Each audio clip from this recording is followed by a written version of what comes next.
Pasaron 13 minutitos de las 7 de la tarde. Como ustedes saben, estamos en un contexto en donde cada tanto nos tomamos un tiempo para pensar un poquito más allá de la agenda inmediata y profundizar un poco en cuestiones sociales, políticas y económicas. En este caso, en un marco en donde tenemos un gobierno que tiene, por lo menos en su discurso o en su autopercepción, como armas fuertes una idea de batalla cultural por un lado y por otro lado una idea innovadora acerca de su modelo económico. Guido Agostinelli, por si no lo conocen, para quienes no lo conocen, es economista, es doctorando, autor de Falacias Libertarias, un libro que se hizo antes de que Milei sea presidente y antes de que exista la posibilidad, creo yo, de que sea presidente. Ahora le vamos a preguntar. Está enfrente del canal Economía Sin Falacias, recorrió muchos países para contarnos sobre las experiencias en esos lugares, deshaciendo un poco mitos y contándonos modelos económicos. Y tenemos el gusto de tenerlo aquí en el piso con nosotros. Guido, ¿cómo estás? ¿Qué tal? ¿Cómo están? Todo muy bien. Bien, muchísimas gracias por acercar hasta acá, hasta la tribu. No, al revés. Primera vez, ¿no? Primera vez, sí, de hecho me costaba encontrarlo. Así que, sí,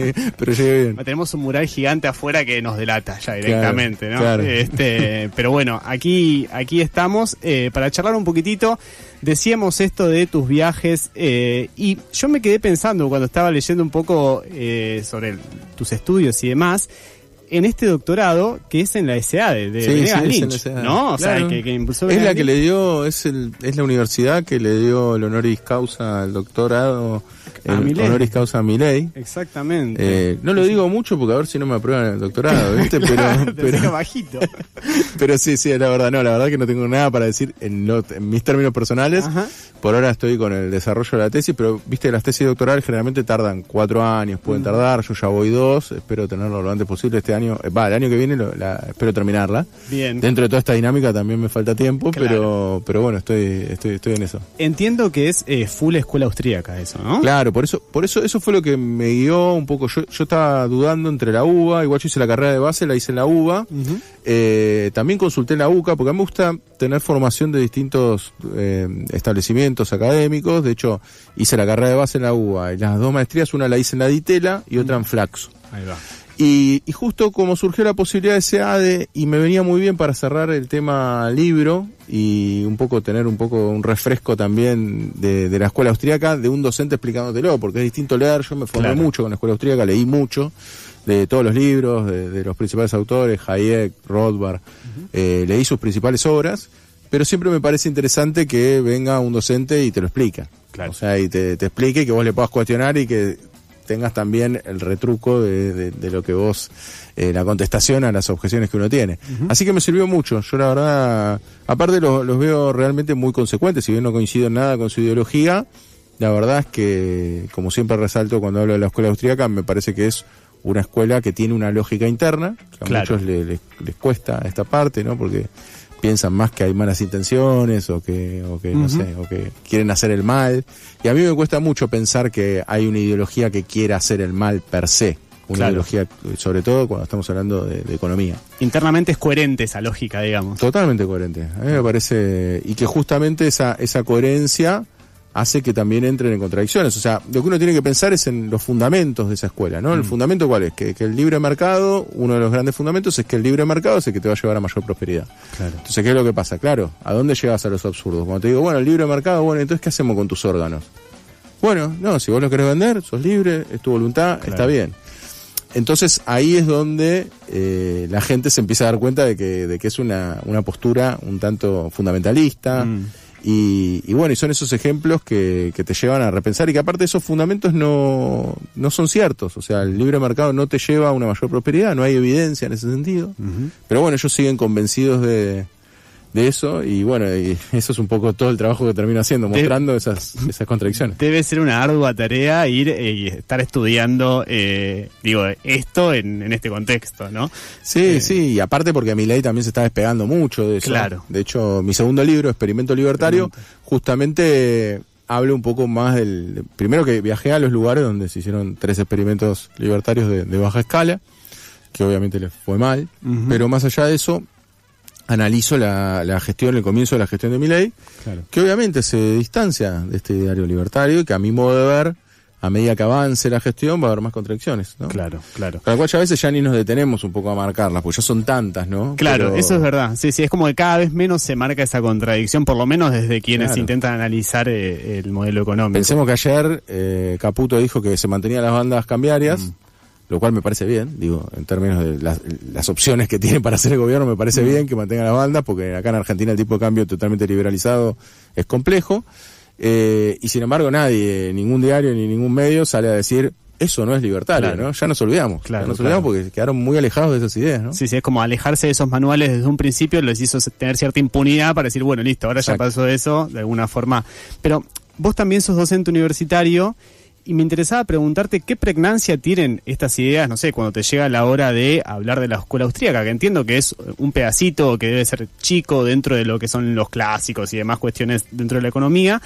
¿Qué entusiasmo hay por parte de quienes estudian, por parte de, digamos, en base a esos criterios de la escuela austríaca? Sí, yo diría que no hay tanto entusiasmo en los autores, o sea, no es que de golpe vas a encontrar alumnos que te dicen a mí me encanta Rothbard, no te pasa eso, pero quizás pasa algo peor, que es que sí encontrás alumnos que encuentran lógico que te digan que los impuestos son un robo.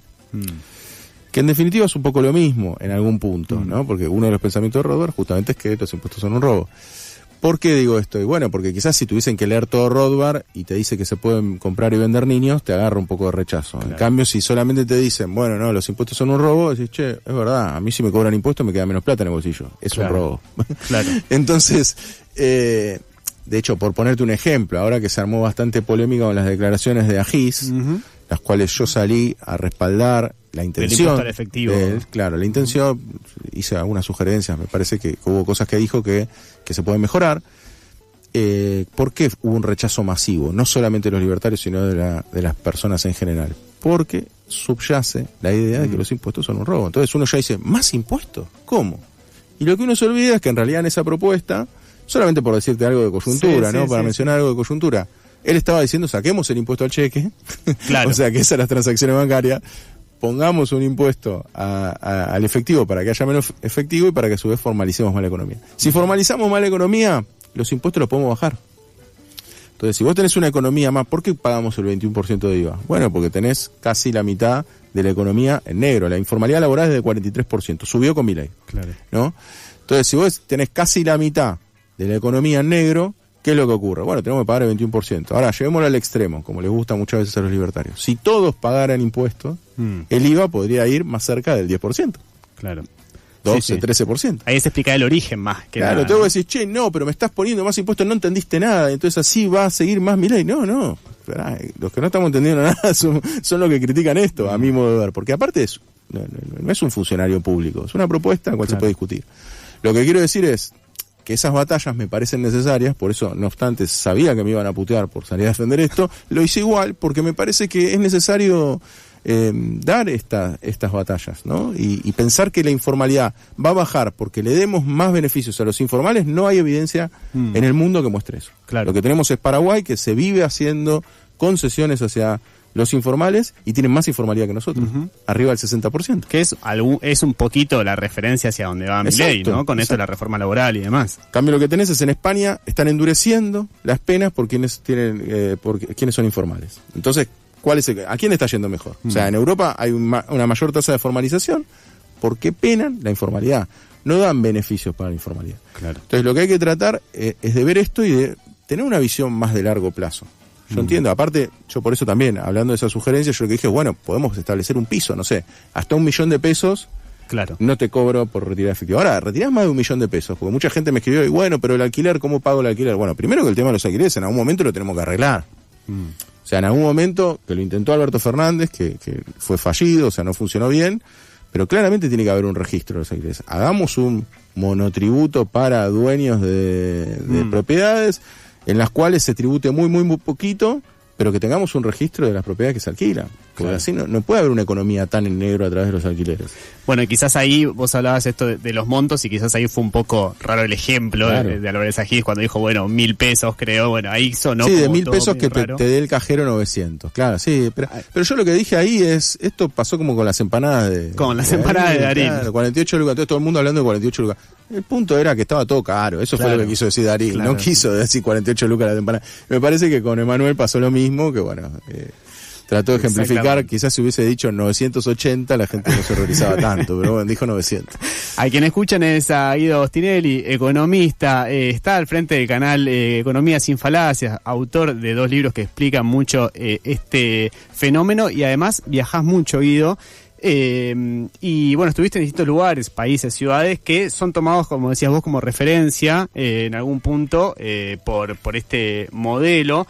Ya es conocida la frase en 35 años vamos a hacer Irlanda, ¿no? Y ese tipo de cosas. Pero además de Irlanda estuviste, por ejemplo, en Singapur o en países que están de alguna forma arriba en este ranking de libertad económica, si se quiere, que después te quería preguntar por eso también. Sí. ¿Qué nos puedes decir de estos experimentos que de alguna forma se supone que llevan adelante las políticas que Milei pregona? Sí, está interesante primero abordarlo eso desde la óptica del índice de libertad económica. ¿Por qué? Porque estos países en realidad son referencia de Milei porque están arriba en el índice de libertad económica. Claro. El índice de libertad económica, como todo índice, para quienes nos escuchen y vean, tal índice salió, siempre hay que averiguar qué es lo que mide y cómo se mide.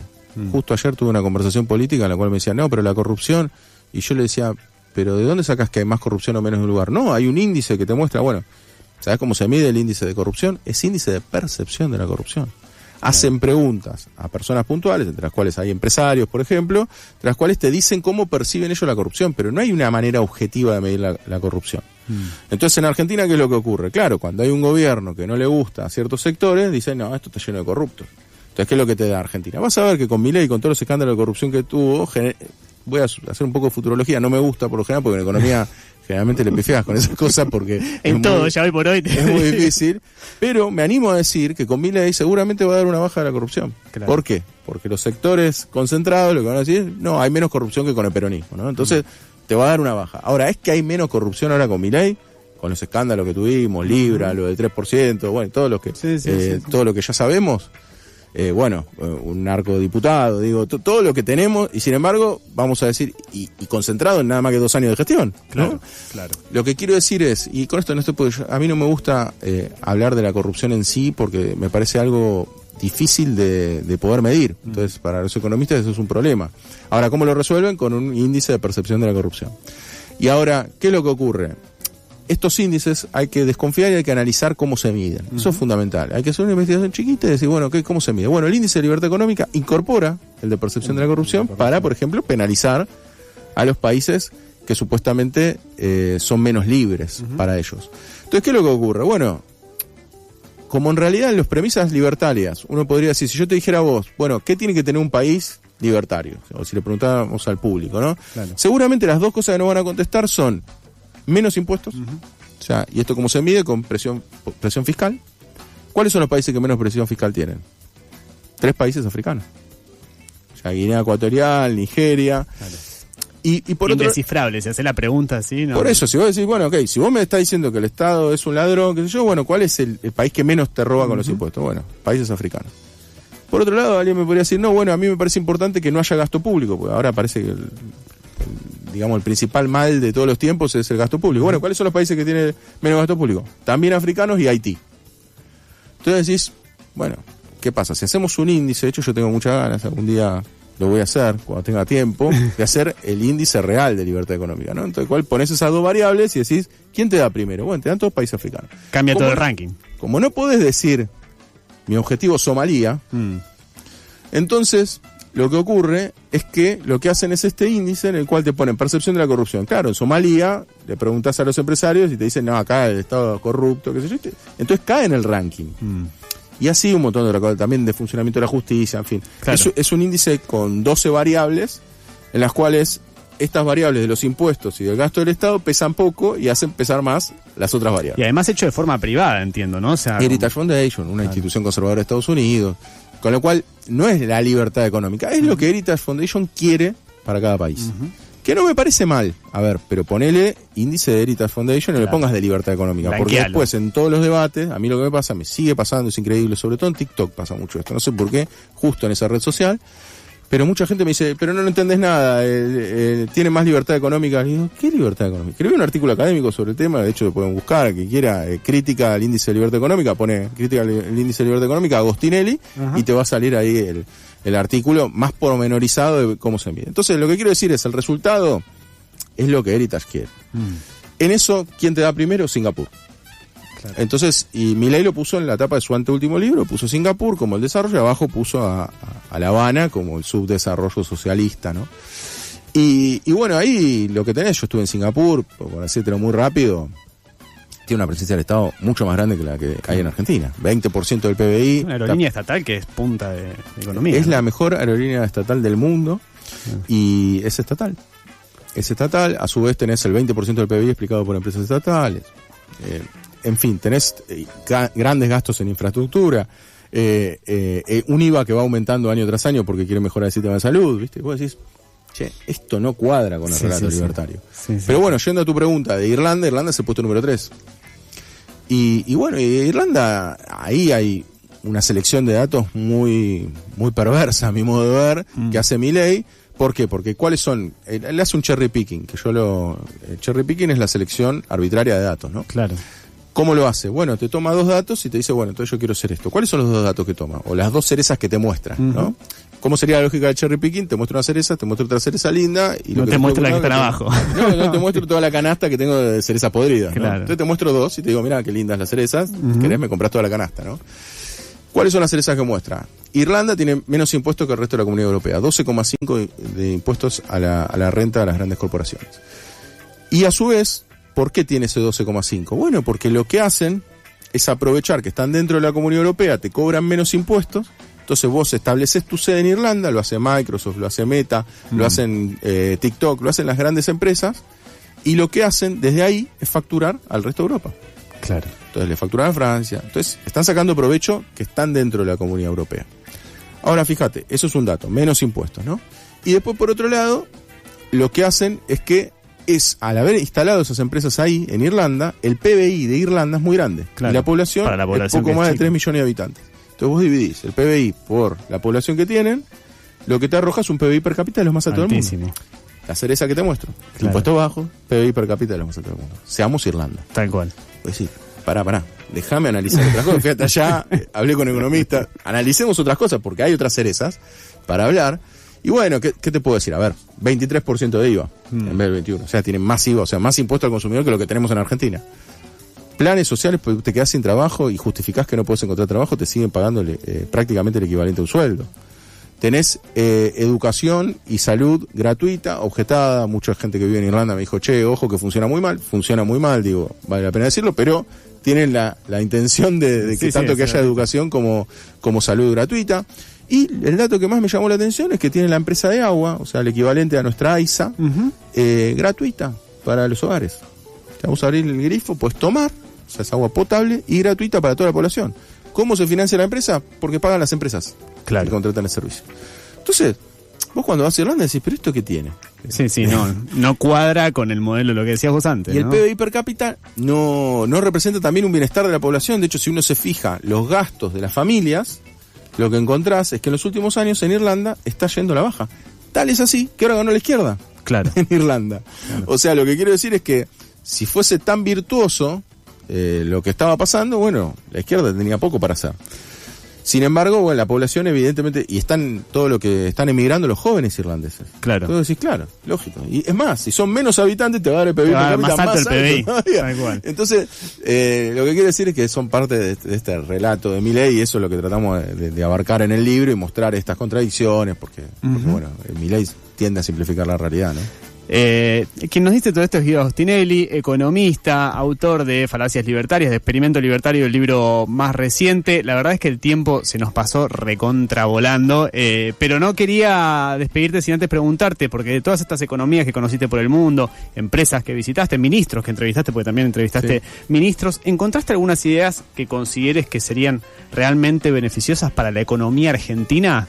O sea, es una pregunta monstruosa me quizás. Estás preguntando mi tercer libro, aparte. El tercer libro lo estoy escribiendo. Bueno, lo adelantamos, ya está, lo adelantamos acá. No sé el título, no sé nada todavía, pero estoy justamente trabajando en función de los más de 70 países que recorrí, en función de cuáles son las medidas que me parecieron más acertadas para implementar acá. Bien. Pasa que para eso también estoy analizando la cuestión económica, porque hay muy buenas medidas, pero que claramente alguien te podría decir, che, pero no hay plata para hacer eso, no tenemos plata para pagar a los jubilados y vos querés hacer esto. Es entendible, así que habría que, y es lo que estoy tratando un poco de trabajar, las vías de financiamiento de esas cuestiones. Ideas así, sin la contraparte, te puedo dar varias así, aunque sean los títulos, sin la contraparte económica, es, por ejemplo, Luxemburgo tiene lo que es transporte gratuito en todo su país. Uno piensa que Luxemburgo es una ciudad-estado, pero no es una ciudad-estado, lo digo para la gente, es 13 veces la capital federal. Claro. O sea que es un lugar en el cual para dar transporte gratuito ahí es un montón. Es un montón, es uno de los países más ricos del mundo, también hablando de PIB per cápita, es uno de los países con el PIB per cápita más alto del mundo. Pero ¿cuáles son los beneficios? Que justamente es una medida redistributiva súper eficiente. Claro. ¿Por qué? Porque en el bondi no se sube ningún multimillonario, ¿no? Entonces son laburantes. Entonces es una forma de que lograron también motorizar el consumo, por ejemplo, en la industria del entretenimiento en Luxemburgo. Cuando bajaron eso, hicieron encuesta y se dieron cuenta de la gente lo que se ahorraba en el bondi o en el tren, lo gastaba en entretenimiento, con lo cual dinamiza la economía. Digo, esta me parecería una... Ahora, esto no es gratuito y que ande mal el tren como está pasando hoy a la mañana. Es al revés. En Luxemburgo hablé con quienes lo implementaron, este sistema, y las ventajas que tuvo. Lo tengo ahí en mi canal de YouTube, está. Y justamente lo interesante que me resaltaban varias veces es, no es gratuito y dejamos todo como está. Al revés, tenemos que gastar en infraestructura, tiene que funcionar bien el servicio, porque al revés tenemos más gente, ¿no? Y eso lo que baja son los atascos y demás. Bueno, después otro tipo de propuestas podría ser lo que es el mercado de viviendas de Viena. Lo que hacen es, en lugares que son propios del Estado, del municipio, lo que hicieron fue construir viviendas, y a diferencia de lo que uno a veces tiene que salirse de ciertas concepciones, que es la vivienda propia, ellos lo que hacen es ponerse en alquilar. Claro. Esto que logra que los precios, que funcionen como precios testigo. Entonces, ¿qué es lo que ocurre? El privado, que tiene una vivienda en Viena, también lo alquila prácticamente a la mitad de precio que Madrid. Vos pensás que en Viena la gente alquila por la mitad de precio que Madrid y gana el doble que Madrid. Entonces tienen un ingreso disponible mucho mayor en Viena, y la calidad de vida es buenísima en Viena. Es una de las ciudades donde mejor se vive en el mundo. Entonces digo, por nombrarte esas dos, después hay cosas más generales, ¿no? Creo que si queremos ser potencia mundial, como dice Milei, que para mí es un poco ambicioso, pero de todas maneras me parece loable un objetivo así. Tenés que tener en cuenta 3 grandes factores. No podés serlo sin industrialización, no hay gran potencia sin que tenga industria. Milei, fuimos el país que más se desindustrializó el año pasado en el mundo.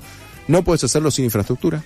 Es muy importante la inversión en infraestructura. Acá la desfinanciamos totalmente, no hay prácticamente obra pública, y necesitas, algo que aprendimos de China, que estuve también ahí, es justamente puertos, ciudades de cero hizo China. O sea, estamos hablando de el emblema a la infraestructura. De hecho, en 6 años consumieron la misma cantidad de cemento que Estados Unidos en todo el siglo XX. O sea, para que entendamos la magnitud de China de inversión en ese tipo. Tremendo. Y después inversión en investigación y desarrollo, que también está financiado en Argentina. Claro. O sea, los 3 grandes factores que te determinan como potencia, estamos yendo totalmente... No estaríamos yendo hacia ahí, digamos. Por eso es tan ridículo y tan absurdo plantear que Argentina puede ser potencia con estas medidas. Todo lo contrario. No nos vamos a alejar más de ser una potencia industrial como con Milei, ¿no?